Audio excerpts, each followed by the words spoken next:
mean, in a weird way, I've got no business being here. What up, everyone? Shakiel Mahjouri here for CBS Sports, and you know who this is. He teams with John Cena to battle the Bloodline at WWE Fastlane on Saturday. And if you've been told no as much as I have in life, it's nice to talk to the guy. He's got me and everybody saying LA Knight. Yeah. You met me halfway on that nobody one. else Thank is going you. to say yeah, then you got to say yeah yourself sometimes. If everybody's telling you no, yeah. So, Hey man, it's nice to talk to you. We have so much to get to, but I'm all about the hard-hitting questions. Is Cinnamon Toast Crunch the GOAT cereal? oh man, when I was a kid, it was a toss up between that and Fruity Pebbles for me. Yeah, yeah, I think. Here's the thing. It gets soggy after like a minute and a half, What the but it's a really good minute and a half. the Cinnamon Toast Crunch? Yeah, I think so. You don't? There's a perfect medium of crunchy and soggy. See, I don't want it like that. I want to push all my cereal under the milk, so it gets just a touch of sog to it. I don't want it totally fresh out of the box crunchy. I want that milk to soak it up just a touch. You ever eat The sip at the end. what Is about the like best. graham crackers and milk? You ever do that? No, can't say I Oh have. God, that was like a Am I favorite. missing out? When I was a little kid, that was like my favorite. You get a Okay. coffee mug of milk, you dump the cracker like maybe halfway in there. You let it just maybe 2 seconds. Pull it out. It's perfectly like sogged, but still has just enough. And then you bite it off. It's the same thing with the cereal. You want to let it just get a little bit saturated, and then it's ready to eat. Well, with There's a confidence science like to that, it. how can I deny you? Come on. Listen, thank you for taking a bit and turning it into like a whole conversation. I, You truly are an I expert at am this. I am a cereal scientist. I Yes, sir. Yes. like legit. I used to eat cereal 3 times a day. And that is how we got this physique. So, lesson to everyone Well, out there. not these days. But, Hey man, all jokes aside, I can't imagine a big. I mean, to each their own, but there are very few, especially these days, accomplishments like teaming with John Cena in the main event of a premium live event. I mean, he's not a regularly active performer anymore. I know he's good here for a couple of months. What's the gravity of the situation like for you? I mean, I know you've got all the confidence in the world, but have you taken a moment to reflect on this fortuitous situation where you are teaming with one of the greatest of all time in the main event of a big match against one of the most popular stables to come out of WWE ever? well, yeah. I mean, in a weird way, I've got no business being here. I mean, if we look just a year ago where I was and what I was doing, what a hell of a turnaround. Damn near unheard of. And so yeah, it's kind of a crazy situation. I'm not the best at letting myself really feel that.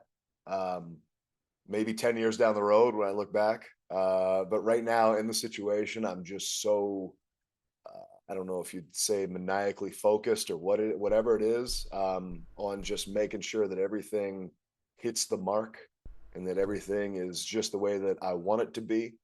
Um, but yeah, it's tough for me to step back and just be like, wow, okay, this is great. Occasionally I might have that thought, but it's very fleeting.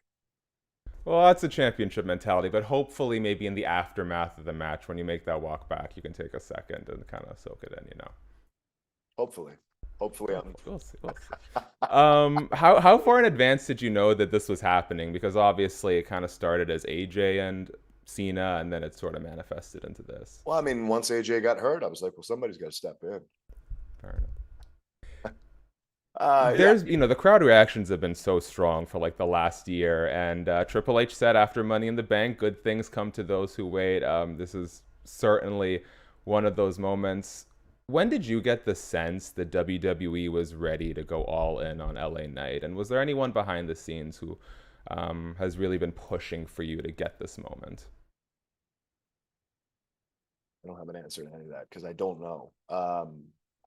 I really don't know enough of the inner workings and who may have been advocating for me. I have a couple of ideas, but I don't know for sure because I mean, for so long it was just like, all right, I'm getting these wild reactions and it doesn't feel like there's anything happening. I'm just kind of floundering and nothing's happening here. So Um, Obviously, it takes time to change plans when you're not factored in. So what was one of the questions? When did I notice, or when did I Yeah, feel? yeah. I mean, I don't know, maybe a month ago or so. I'm not really sure. That's fair. Because for me, look, I have been at this for so long, and that's Literally, for those who don't know, half your life. that's the craziest part Yeah. about this is like, why you got to frame it like that? God, but But that's dedication, man. That is someone putting in the work and reaping the so reward. that's the craziest part about this is in a weird way, it's like overnight success, but it was also Hmm. 20 years in the making to get to an overnight success, which is such a juxtaposition in a strange way. Um, I still have a habit of just looking over my shoulder and just waiting for somebody to pull the rug out from under me at any point in time. So like I can't, as you asked before, is there a point where I just kind of like look at the gravity of the situation, whatnot, and no, because I'm always waiting for that. I'm either waiting for the rug pull or I'm waiting to kind of like jump up and defend the rug pull. Um, because it's just I'm used to no, no, no, and me having to push and yeah, to use that and go There back we to that. go. It's me having to create my own opportunities, and even when I'm now kind of put into bigger opportunities, it's still not a point where I can relax and just be like, oh, okay, everything's good.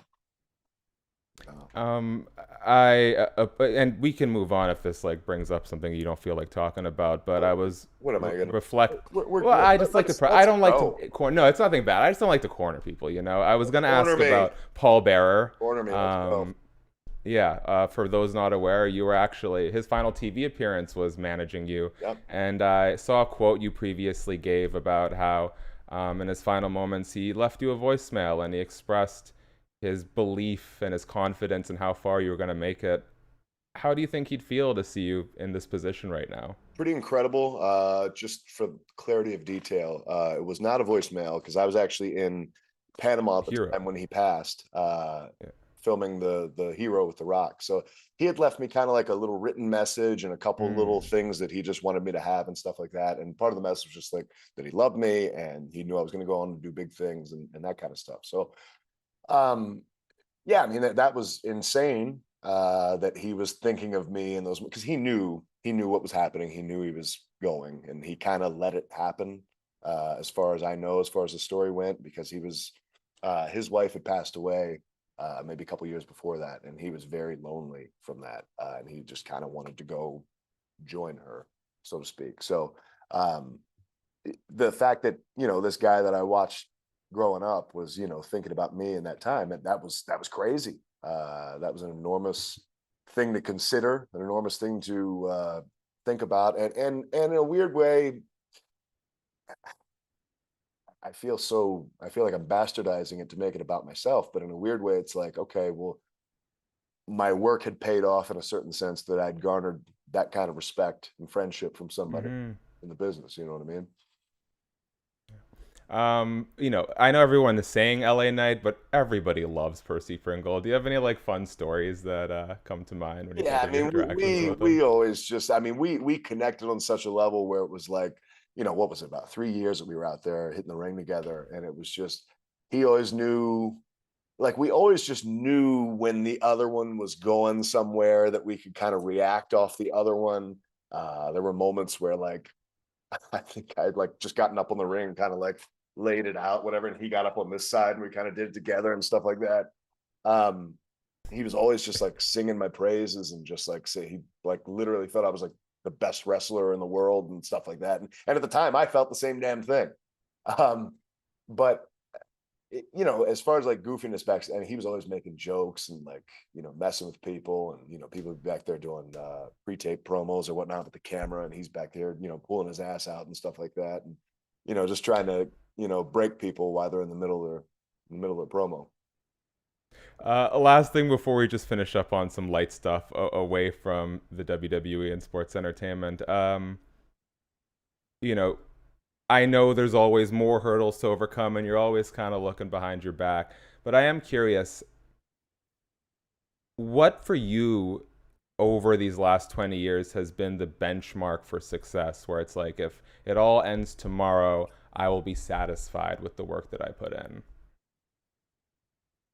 I don't know that with my personality, I don't know that that'll ever be satisfied. Um,